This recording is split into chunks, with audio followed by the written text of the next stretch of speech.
திருவாசகத்துக்கு உருகாதார் ஒரு வாசகத்துக்கும் உருகார். ஓம் நம சிவாய. இன்னைக்கு பதிவுல திருவாசகம் நீத்தல் விண்ணப்பம் பாடலோட பொருள் விளக்கத்தை பத்தி தான் பார்க்க போறோம்.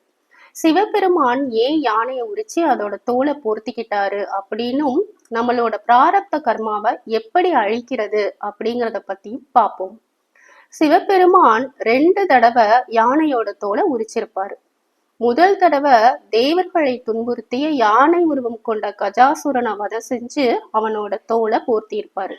அதனால சிவபெருமானுக்கு கஜயுத்த மூர்த்தி அப்படிங்கிற பேரு வந்துச்சு.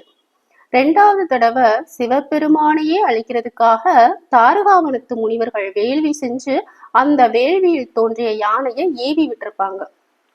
தாரகாவனத்து முனிவர்களோட ஆணவத்தை அழிக்க இறைவன் அந்த யானைய வதம் செஞ்சு அதோட தோலை உரிச்சு போர்த்தி இருப்பாரு. அதனால அவருக்கு கஜசம்ஹார மூர்த்தி அப்படின்ற பேரு வந்துச்சு. யானையோட தோலை உரிச்சு அதை போர்த்திக்கிட்டதை பார்த்த உமையம்மை அஞ்சி நடுங்கியதா அதிகமான பாடல்கள்ல சொல்லப்படுது. திருஞான சம்பந்தர் 40 பாடல்கள்லையும் அப்பர் 30 பாடல்களையும் சொல்லியிருக்காரு. எதுக்காக உமையம்மை பயந்தாங்க அப்படின்னு பார்ப்போம். ஏன்னா யானையோட அந்த பசும் தோல் உடலுக்கு கேடு விளைவிக்குமா. அதாவது யானையோட அந்த தோல் மத்தவங்க உடல்ல பட்டா அதோட நச்சுத்தன்மை அவங்கள கொன்னுடுமா. யானையோட பசுந்தோல் அவ்வளவு நச்சுத்தன்மை வாய்ந்தது அப்படின்னு நச்சினார்க்கினியார் சீவக சிந்தாமணியில பாடியிருப்பாரு. ஆனா நம்ம சிவபெருமான் ஆலகால விஷத்தையே சாப்பிட்டவர். அவருக்கு அதை சாப்பிட்டு ஒன்னும் ஆகல.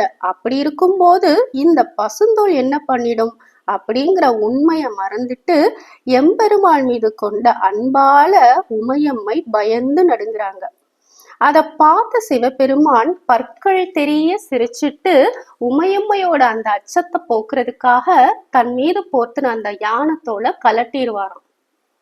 மாணிக்க வாசகர் திருவாசகத்துல கரிக்குன்று உரித்து அஞ்சுவித்தாய் வஞ்சி கொம்பினையே அப்படின்னு பாடியிருப்பாரு. அதாவது யானையோட தோலை உரிச்சு வஞ்சி கொடி போன்ற உமையம்மை அச்சுறுத்தியவனே அப்படின்னு பொருள். இந்த பாடல்ல மாணிக்க வாசகர் கர்மாவை எப்படி வேரோட களையிறது அப்படிங்கிறத பத்தி என்ன சொல்லியிருக்காரு அப்படின்னு பார்ப்போம். கர்மா அப்படிங்கிறது சஞ்சிதம், பிராரப்தம், ஆகாமியம் அப்படின்னு 3 வகையா பிரிக்கப்பட்டிருக்கு. சஞ்சித கர்மா அப்படிங்கிறது பல ஜென்மங்கள்ல நம்ம சேர்த்து வச்ச ஒரு பெரிய பாவ மூட்டை மாதிரி, ஒரு சேமிப்பு கிடங்கு மாதிரி. பிராரப்த கர்மா அப்படிங்கிறது அந்த சேமிப்பு கிடங்குல இருந்து இந்த பிறவில நம்ம அனுபவிக்கிறதுக்காக எடுக்கப்பட்ட ஒரு பகுதி தான் இந்த பிராரப்த கர்மா.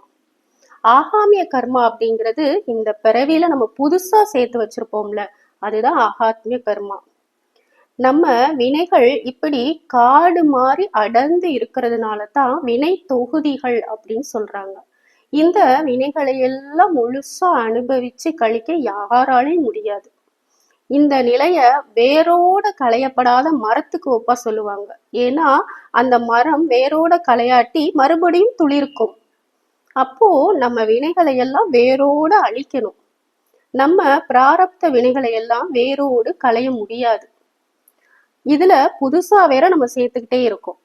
இதுக்கெல்லாம் ஒரே தீர்வு இறைவனோட அருள் இருந்தா மட்டும்தான் இது சாத்தியம்.